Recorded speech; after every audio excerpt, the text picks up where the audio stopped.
Hi, gorgeous soul, and welcome to Spiritually Empowered Podcast.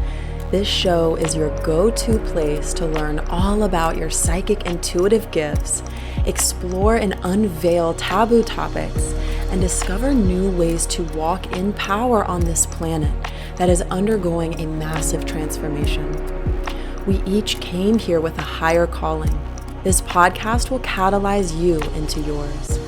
I love to simplify and refine ancient mystical teachings and practices, let you in on my most personal revelations and shifts, as well as bring on soul-inspiring guests to support you with embodying your power and saying yes to your destiny today.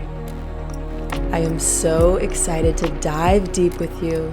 Let's begin.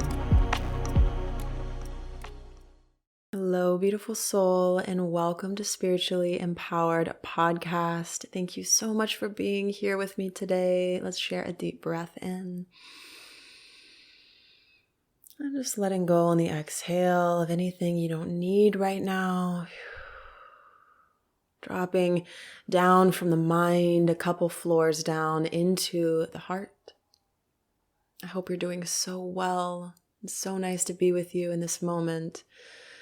Just thinking about earlier today when I led a recovery meeting and we were talking about the chakras. And that's an Indian word. It's Sanskrit. It means wheel. I'm sure if you're listening to this that you've heard about the chakras. Maybe you work with them, play with them. I'm sure you do to some degree. And we were talking about the heart. And one teaching about the heart is, and let's just dive in. I've got a special treat for you today, but we're going to start with a teaching. So here we go. Thank you so much for being here. This is fun. So the heart is the first organ, I believe, to develop in the fetus. And the heart is the largest it produces the largest electromagnetic field of the body. It can be measured up to 6 feet outside the physical body. And one teaching of the heart is that it is truly what we are. What is simple is true. And the truth of what we are is holy love. It can be nothing else. It can be nothing else. That's it. And through our love, we create healing for our lives and on the planet. And my goddess, we need this. We need this. And first we turn our hearts in on ourselves and love what is challenging to love inside of us. Not the easy stuff per se about the achievements and what we're doing and doing this and doing that and achieving. All that's great, but I'm talking about wrapping our love around the addictive parts of us, the sad or scared parts of us, right? We are encompassing our wholeness in divine love. And that's what I learned through my challenges with food. If you've been with me for a while, you know that I had a couple years of really intense challenges with food. In different parts of my life, this has showed up, but the one I'm talking about was years ago, and I just felt really weird inside on this planet on my healing journey. And I had some issues with binge eating and just trying to fill up a part of me that was destined to be open. And that's the teaching of shunyata, or holy emptiness. How I see it in Buddhism is that it is a fucking void of pure potential at the core of who we are. And we do so much to try and fill that void and fill that space and fill this and fill this and fill this and fill this. And the other day I woke up and I said, I'm tired of hearing other people's teachings.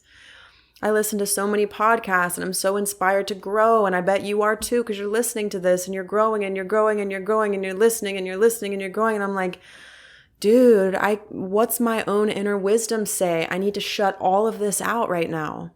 Turn off all the fucking lights. Turn them off. So I said, all right, for the next couple of days, I'm not going to do Instagram and I'm not going to listen to any spiritual teachings.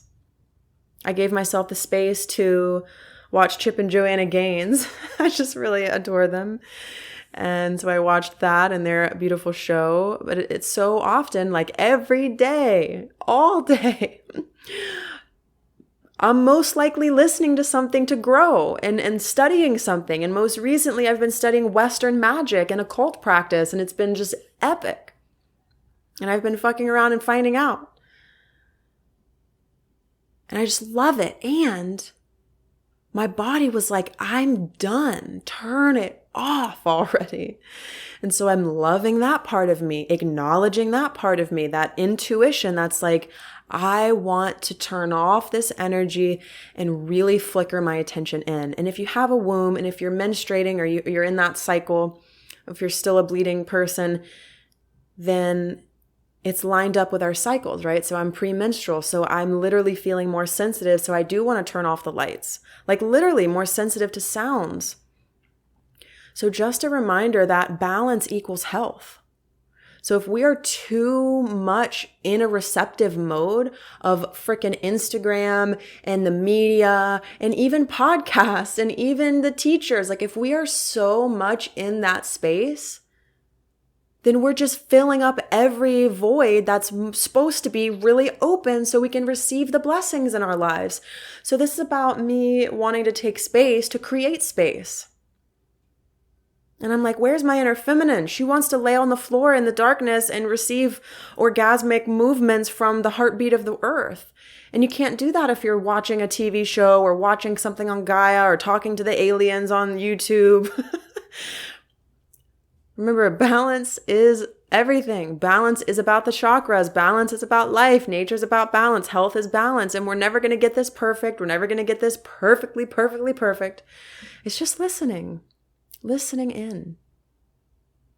Beyond any teacher, beyond any guide, beyond any show, beyond any person, whoever. It's you and you. It's you and you. And this is about listening in. So anywho, we were talking about the chakras and talking about the heart, and anahata is a Sanskrit word for the heart, and it means unbroken and unbound. That which cannot be tainted. It's in the actual word of the heart chakra. And what we do on this planet is we subjectify love. Many of us. It's what we're taught. The media teaches us all these things. Enlightenment is unlearning, undoing. The uncarved block, returning to our inner wisdom, returning, remembrance. Reawakening. And there are these words, aham prema, soham, agape. These words that to me are from different traditions. And to me, all of this means the love of life, the love of creation. There's a word called Satchitananda, which is consciousness bliss, the bliss of being alive. And what we do is we put love into a person and we touch God's love through others. And that's wonderful. That's destined. That's pre-written. But suffering is optional, and suffering is when we make someone else our source. So when they leave, we feel empty.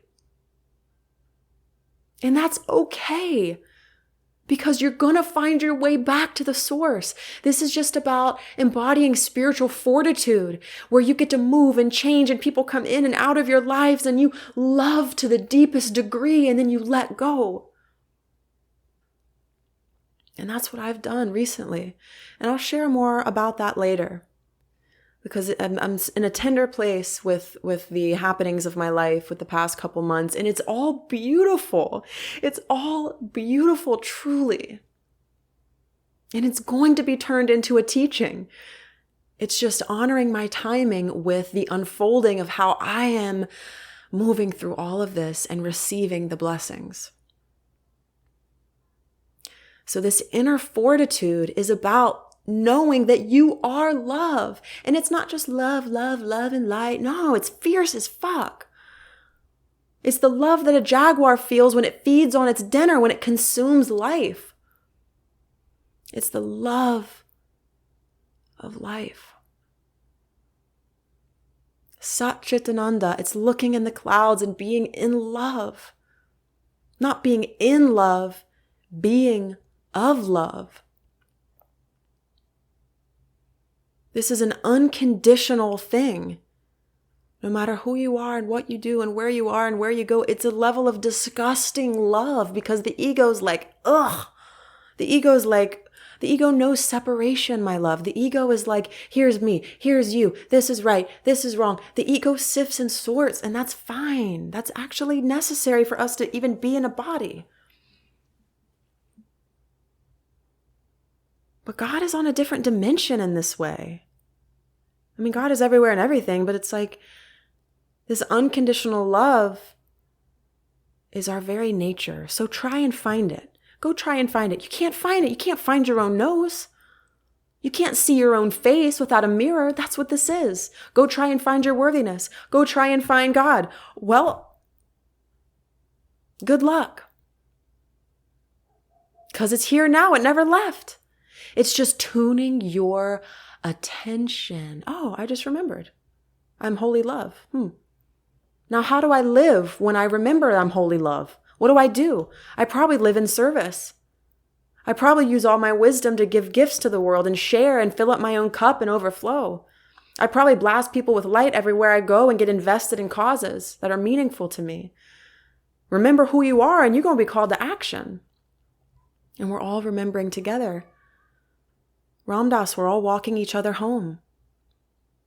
And somehow even the happenings of the world, from my place of privilege, and from my opinion, if I can say this right now, which I can, this is my podcast, somehow, even the destruction and chaos is paving the way for greater love. And that doesn't mean that it's okay. And that doesn't mean that it's right. And it doesn't mean to sit back. It means to fight for love, to be in it.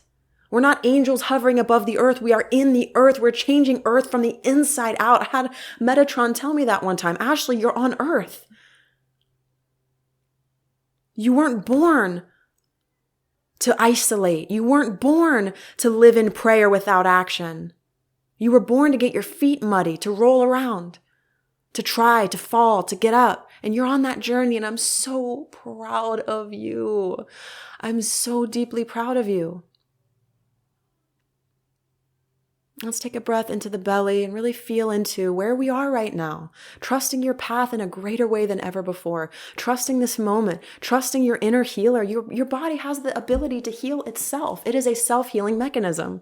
And when we remember that we are love, we stop fighting life. And when we stop fighting life, we activate our inner healer.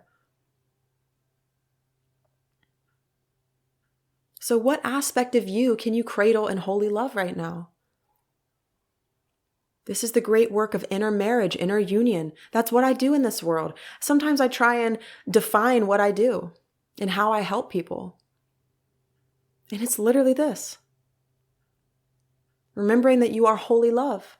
I do that in many ways. And one way I do that is through my Winged Alchemy membership. That's the core of my offerings right now. And I'm going to give you a seat at the table in this epic 6-month membership that takes the stress and struggle out of soul growth, takes the confusion out of soul growth. We have one theme a month. For example, sacred sexuality, your body is the temple, angels and ancestors, awakening your spiritual gifts, one theme a month. And there's already a vault with 6 months of a spiritual journey included in the membership, which is a live 6-month journey. So you have the live 6-month journey and then the vault, which includes all membership stuff, literally for $55 a month. It is wildly, beautifully priced, I feel, for everything that's offered in that space. We meet 3 times a month, 2 energy healing sessions on live together, activating our psychic gifts, releasing karma, releasing the past. And then we have 1 2-hour deep dive live session on Zoom where we dig into the theme of the month. So I want to give you a seat at the table and share with you what you also would get in the membership, which is a new and full moon MP3 reading and transmission by me. So we are at a new moon in Sagittarius that's going to affect us for at least 6 months to come. So whenever you're listening to this, it's spot on. You're going to learn what Sagittarius is, what the archetype of Sagittarius is, what is Jupiter, the ruler of Sagittarius, what does Jupiter represent in us? You're going to learn about the lightning bolt path or the direct path of awakening and ascension. You're going to learn about different aspects and how to work with this moon. How to have this moon as an ally. And very clear and concise ways and practices. So I simplify this for you. Sometimes we're just thrown out into this soul growth world and we're like, where's the freaking map? Well, I'm giving you a map. And I hope that you love this reading, that you enjoy it, that you get a feel for the vibe of this membership. And you can actually go on my website, wingedalchemy.net, and join the wait list. Doors open only twice a year, every 6 months. So the next time they'll open will be in spring, and I'm sure those on the wait list are going to get a special gift or opportunity coming up. So you're going to get a little treat for joining the wait list, for investing in your excitement to be a part of this space. And there's just epic reviews and epic testimonies and an epic community. So anyways, let's get to it. Happy new moon, my love. And if you're here past the new moon, happy whatever day it is for you. We're going to dive into what Sagittarius means. And I hope that you love this reading. I will catch you again soon.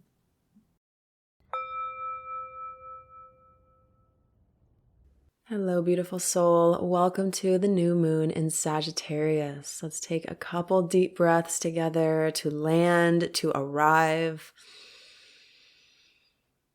Breathing in and breathing out, softening, settling into your body, settling your soul, this infinite you, this infinite aspect of your being, settling it down into your bones, arriving into your root.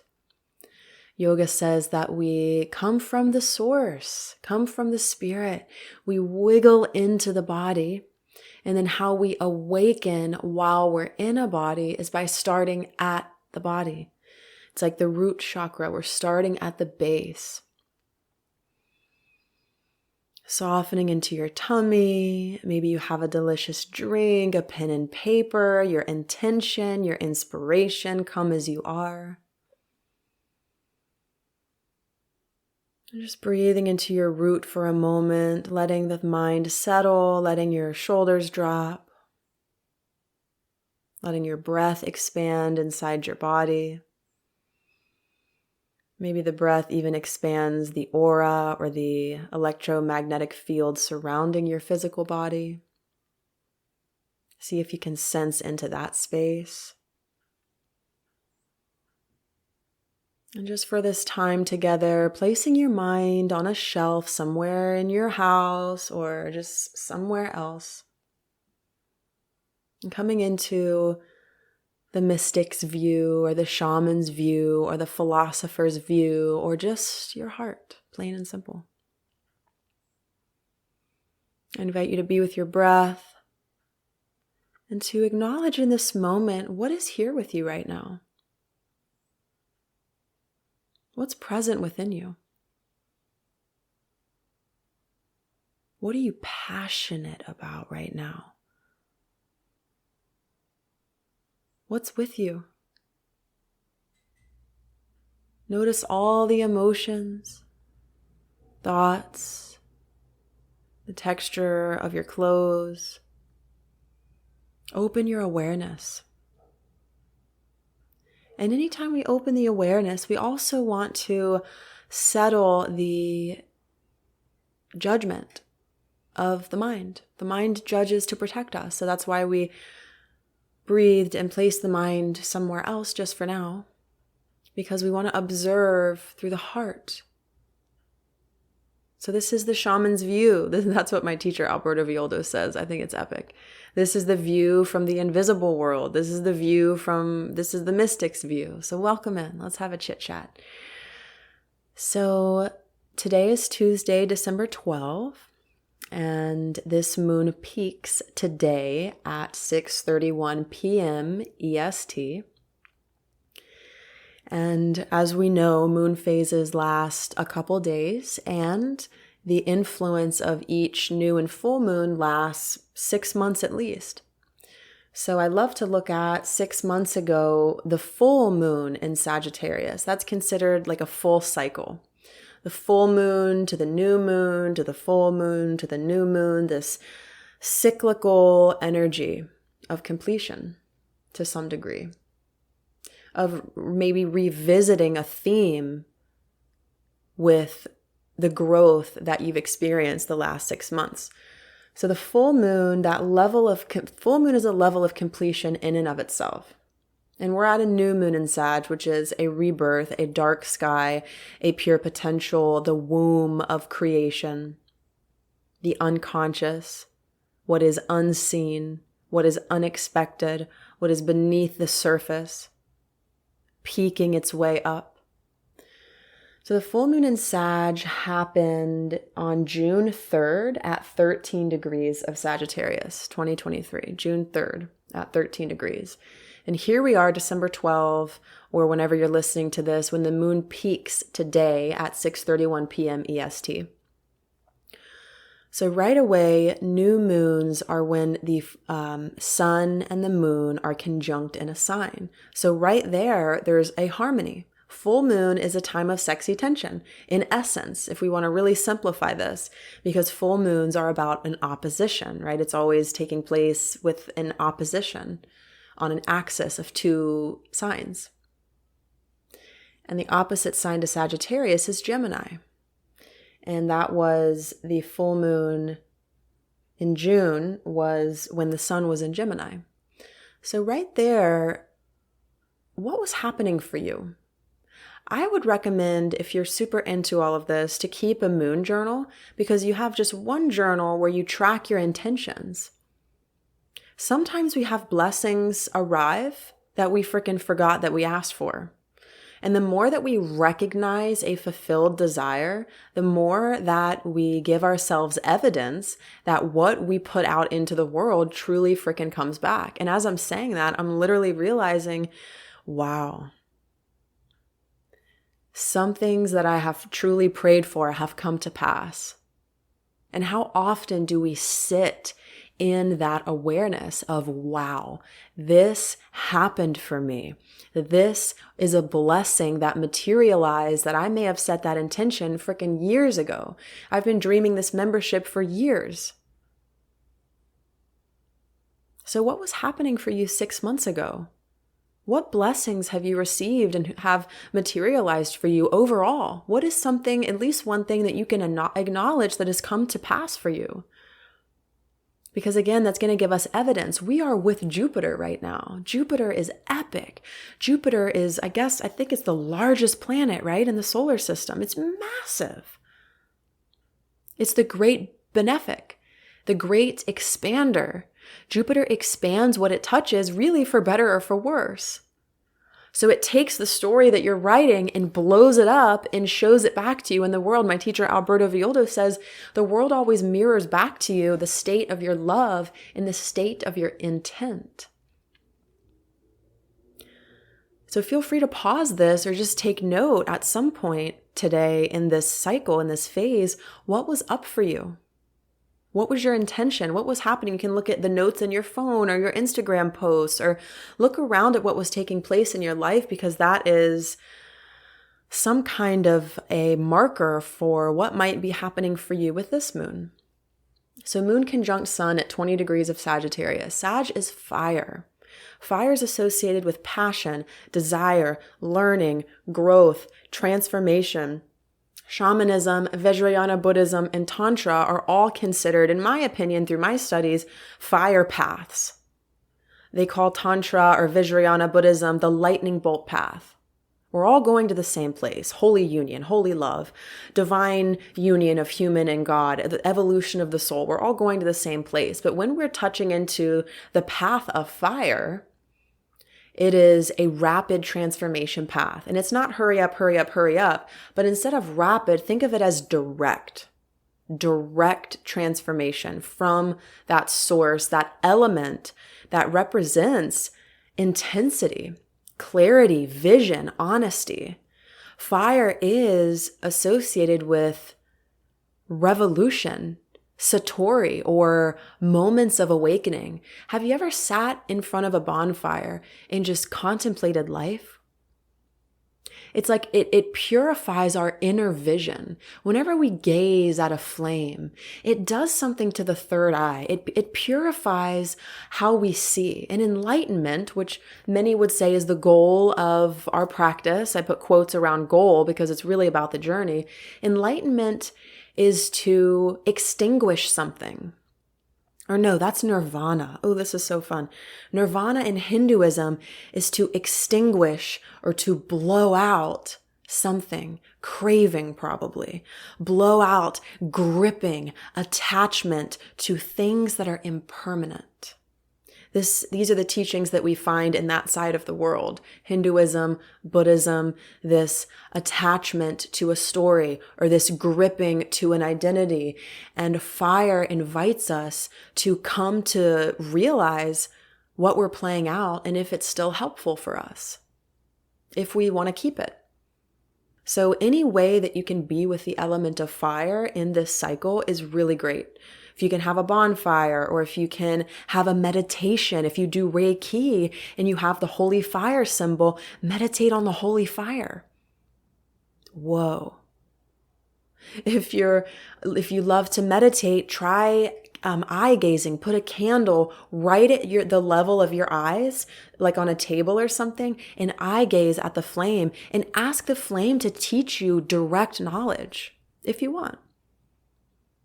So when it comes to fire, it comes to this path of direct awakening. And my teacher would also say, Alberto Violdo, shout out. We can either evolve through our challenges and go like the long way. Like say we're not studying the soul or doing this type of evolution or meditating. Say we're not doing any of that and we're just letting life kind of fuck us up a little bit and like tussle us around and like try to wake us up through failed relationships and failed situations. I don't love that word, but my point is we can either go this like spirally path of healing through our problems, or we can go direct into the soul and ask direct questions so we don't have to keep repeating stuff. And it's not like we're going to, if we choose that lightning bolt path, that we're not going to heal through our life or relationships. It's not that. It's just if you are a seeker and you're listening and you're praying and you're doing whatever your practice is, you're on the fire lightning bolt path. Because it's a direct experience of growth and knowledge versus just learning through this 3D realm of being kind of tossed around and learning the hard way, really. And side note, what we learn, quote unquote, the hard way is like really important to our soul's journey. And it's what we're here to teach. Sagittarius is the great teacher. It's the student of life. If you have a notebook, circle that. It's the student of life. It's the teacher. Is it your time to open up a frickin' school or to start teaching in a bigger way, to start a blog post? That would be so with this energy because the 9th house, which is the Sagittarius ruled house, is associated with higher education and travel and also publishing, writing. So maybe it's an awesome time to go write a blog post about something that you've learned, share it with us, put it in the community. I'll totally share it on my IG, and let's just start sharing our knowledge in a greater way if that message is for you. People in this world are really hungry for spiritual evolution and knowledge. And you have a puzzle piece that nobody else has. You and your story and your awakening and your healing is the missing key here. No, it's not even missing. It's key, and you only have the key. It's just you. So maybe it's time to bring forward your teachings in a greater way. And if that doesn't feel like a message for you right now, what is something new that you can start learning right now? Do you want to go to grad school? Do you want to study Western occult magical practice? Do you want to study shamanism, even just on YouTube or books or podcasts? This is the great student of life. And when Sagittarius gets in the room, it's like, have you heard of this? Have you explored this? Have you looked at that? Have you even considered this epic thing? It's so jolly. It is so vibrant. It is so open to new things. Now, here's the shadow side of this energy. It's called dogma. We can get fixated on our spiritual beliefs. And I have a moon in Sag, so I sort of live by my beliefs in different things that really speak to me. And I'm such a seeker, and I have a set of values that I am really true to and anchor into, and that gives me fortitude and inner stability. Yet recently for me in the last couple weeks, I've been questioning my deepest held beliefs, hashtag Saturn return in Pisces. Pisces is spirituality, is the unknown. And Saturn is structure and responsibility. So I have been it's almost like I've allowed God, or I'm willing to be shifted on any dimension of my being. I'm like total hands up moment. Pisces rules surrender. And the ancient ruler of Pisces is Jupiter. Jupiter's here with us. Jupiter is a blesser, an expander, a grower. And sometimes our hearts, if we are somebody that grows and grows and grows and grows and grows and we question things, and sometimes our hearts and our wombs, if we have one, and our bodies want to rest, want to do nothing, want to stop looking out and searching. That's been a theme for me. On one end, I've been questioning my deepest held beliefs about spirituality, really. The core of my beliefs. What am I doing? Where am I going? Do I want to be a born-again Christian? Do I want to go deeper into the shadows and explore more sex magic? I've really been, and I laugh because it seems like two totally different ends of the spectrum. This organized religion and this one holy way, and Jesus is the only way, which I accept you, my love, in any expression of spirituality / religion / whatever you do. I totally welcome you into this room. This is just what I've been experiencing. This one side, which is like purity, follow this one path, do this one thing, do the Bible thing, do all this. And then this other side in me is like, dude, I want to explore Aleister Crowley a little bit. Like, I want to explore the dark side a little bit, and I want to explore Western occult magic. And there's this feeling in every human, I believe, of wanting to at least look at what has been. It's like this non-conforming vibration, this what's over here? Like, I'm curious, what's over there?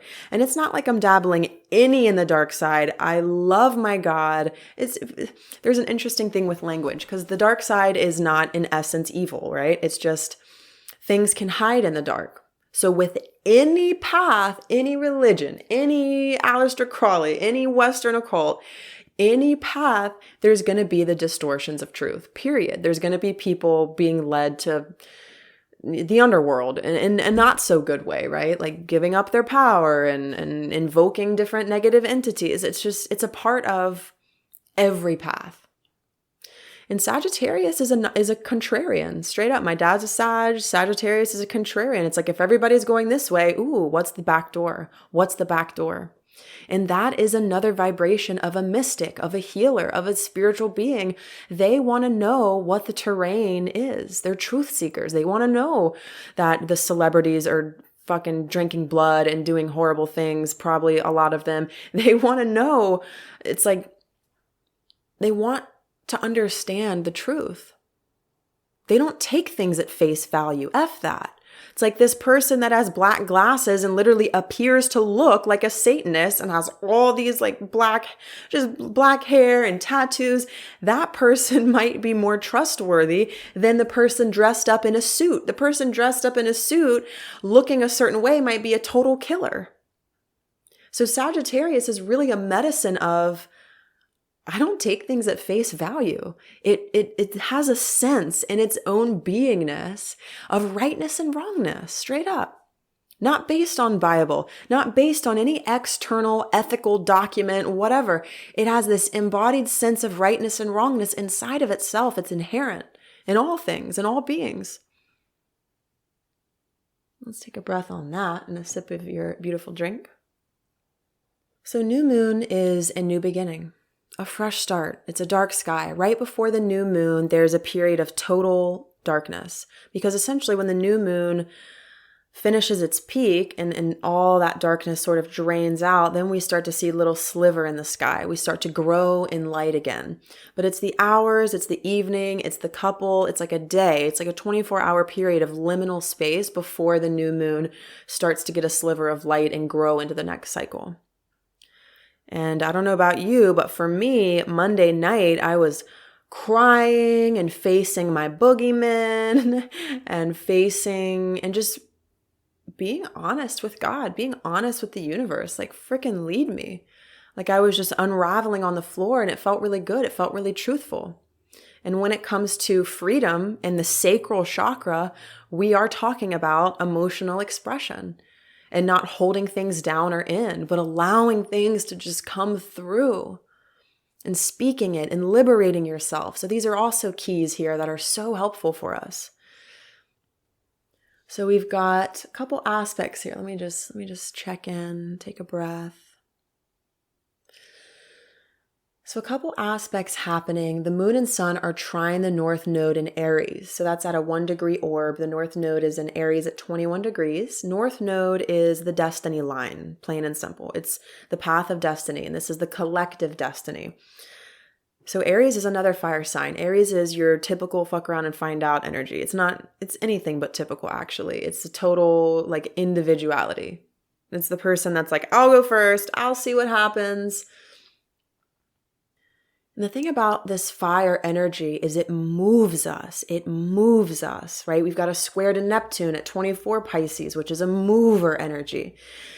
We've got, and the moon and sun are conjunct Mars at 13 Sag, which is not the tightest orb, but it's still there.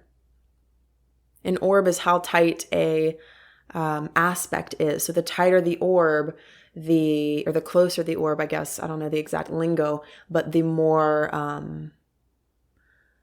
activated that connection is. So moon conjunct sun is at 20 degrees Sag. That means moon and sun are totally conjunct in the same place. Moon trine north node at 21 Aries, that's at a 1-degree orb. So it's not a complete conjunction, but it's a really close connection.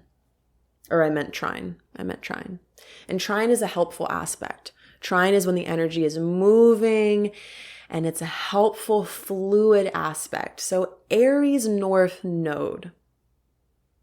To me, that says experiment. Try it on. Mercury and Chitta and mind might have us thinking. Just try it. Move it into the body, into your passion, into blood and bone. Try on that dream. Try on that reality. We have these dreams and visions. Does your body sign off? Do you get turned on by your dream and vision for this moon cycle? Follow your turn on.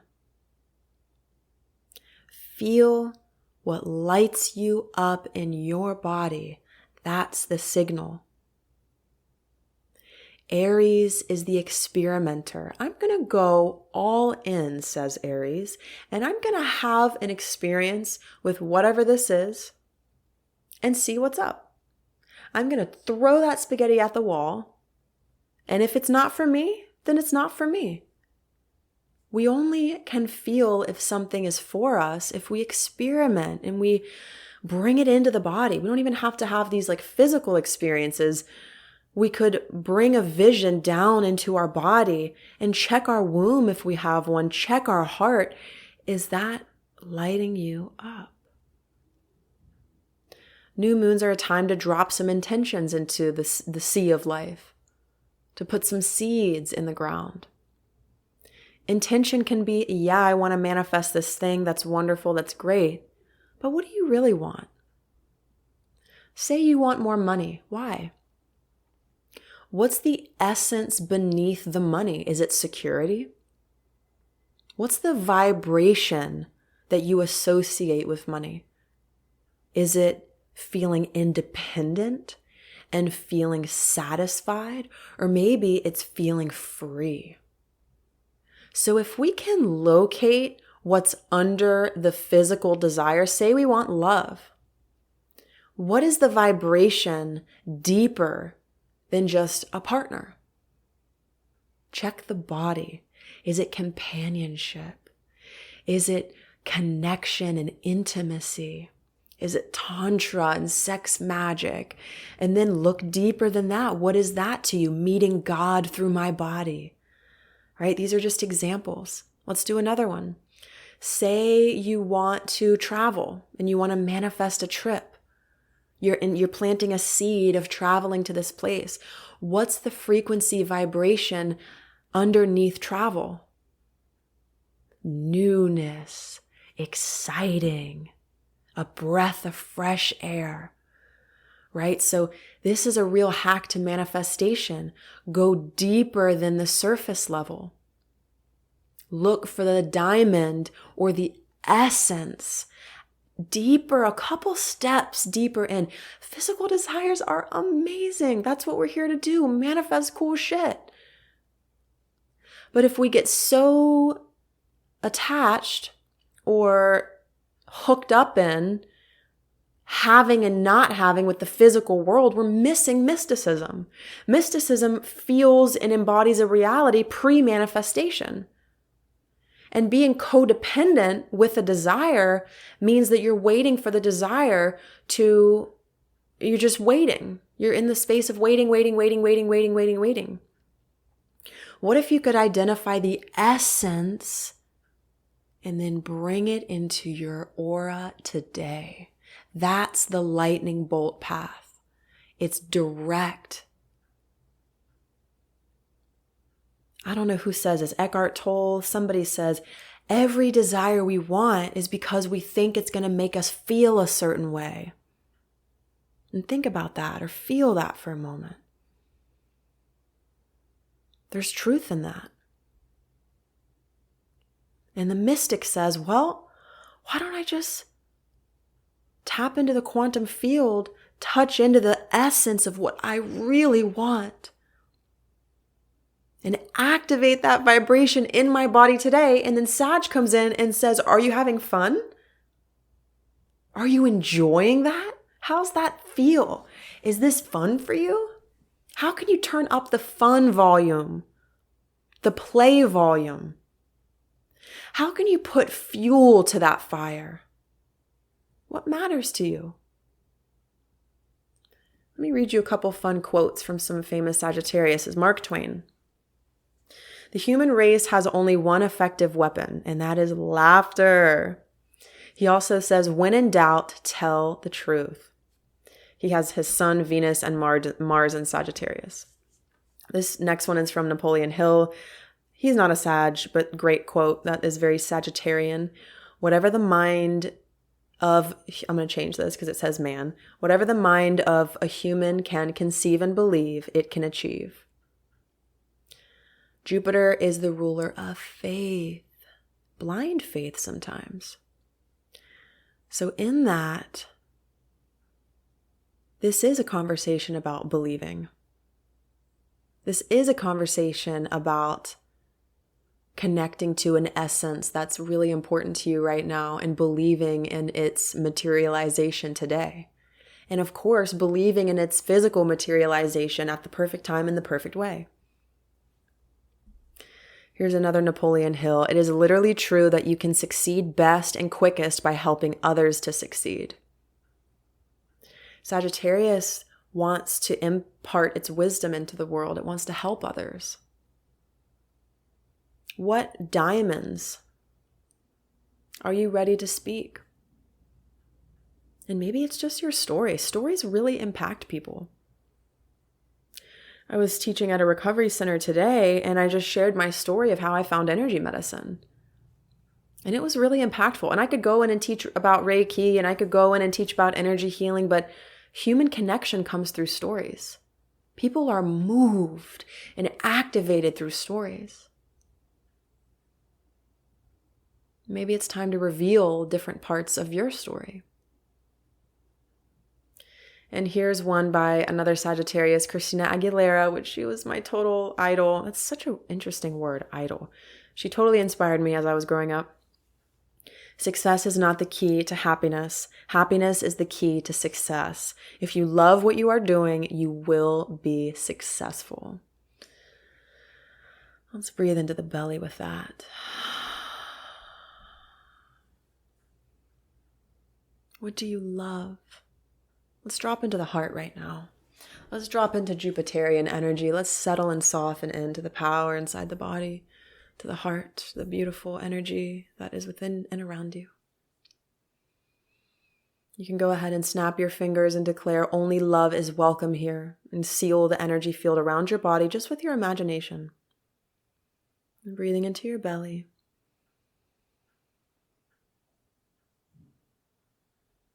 See if you can identify an essence that you're wanting to grow in your life this next moon cycle.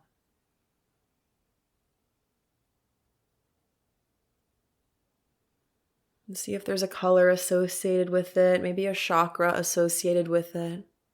Dropping down into your desires, into your soul. What's the essence? Is it slowing down? Is it receiving? Is it courage? Playfulness?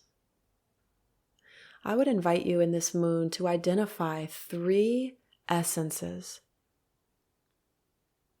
3 qualities that you're planting. And in those 3 essences, maybe there are also 3 manifestations. 3 manifestations. And associated with each of those manifestations, what are the essences under them? Remember, for example, if you want a certain amount of money, if you want a vacation or a partner or more depth in your partnership, whatever that is, identify what it is you want.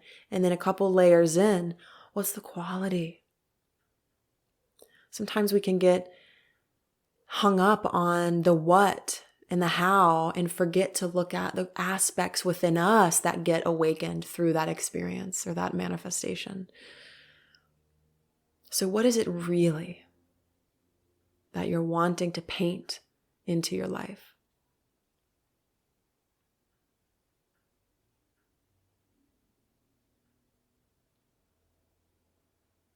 Acknowledging that you are safe to realize your desires.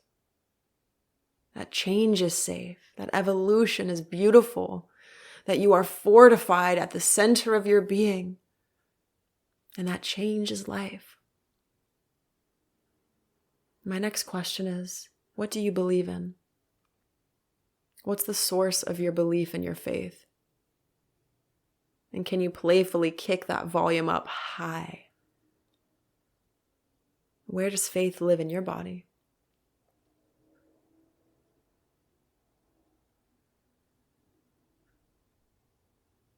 And how is your path creating a legacy for future generations?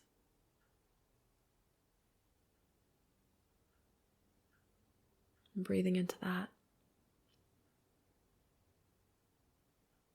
And then another fun assignment I have for you, and I really encourage you to put pen to paper because that activates the subconscious mind on a deeper level than just listening and talking. Making it real, putting it on paper is really, really, really powerful. So I encourage you to do that. I'm going to do that myself in my moon book, in my moon journal. And the other fun assignment I have for you is to embrace a vision of a world that is healed. Embrace an expanded vision of life on earth that has been restored to harmony. In shamanism, I learned that we dream for the world, and then all those blessings trickle back down into our individual lives. May we all remember to explore what this new earth can look and feel like in our own imagination. The imagination is the portal of creation. The computer that we're on, the phones that we're on, everything in our world has been imagined and created by somebody, by groups of people. So as you breathe into your belly, what does New Earth look and feel like for you? That's the greatest thing we could ever do, is imagine a healed world. To see the animals laughing, or to see the animals happy, to see people smiling and sharing their gifts, to see prosperity for all, to see us evolving out of this matrix of control and into this crystalline, soul-empowered reality. And guess what? Sagittarius believes in that shit. Sag is the optimist. Sag believes in a crystalline earth. Sag rules the dragon realm and the imagination, and because it really believes that this is the essence of our creations. It lives in this realm. It lives in this realm of imagination. And then Saturn in Pisces says, get real with it. What's the action you can take today to bring this into life, to build? Saturn is the builder. In Pisces, we're building spiritual legacy right now. We're building spiritual legacy.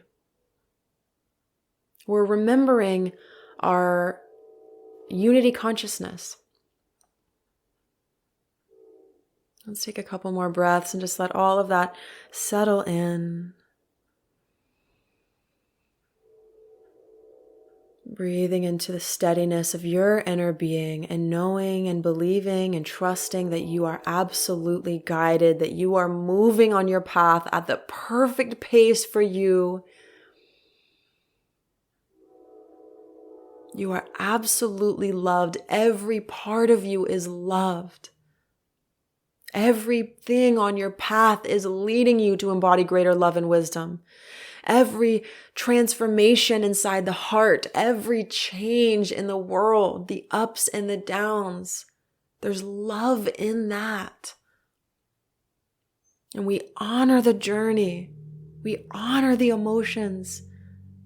And we show up at the table of our great legacy. You've been chosen. I love you so much. I'm so excited to be with you in our temple sacred space. Let me know if you want how this reading stood out to you and how it spoke to you today. Happy new moon, my love. This is a new beginning. I will see you very soon. Thank you so much for tuning in today. I hope you absolutely loved this episode. And if you did, please remember to leave a review and share some love. I will see you in the next one.